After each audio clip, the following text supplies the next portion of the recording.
Hi guys, welcome to Tactim channel. Hope you're doing well. In this video, I'm gonna be showing you how to add Twitch overlay OBS 2024.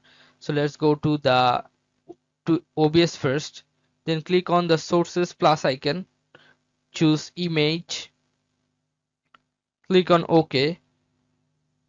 Now browse and choose the picture from your computer. Now you have to click on OK. Now you can resize your Twitch like this with the mouse. Okay, you can resize it according to your need.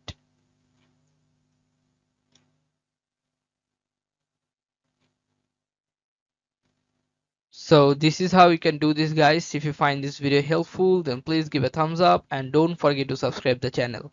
Thank you so much for watching the video.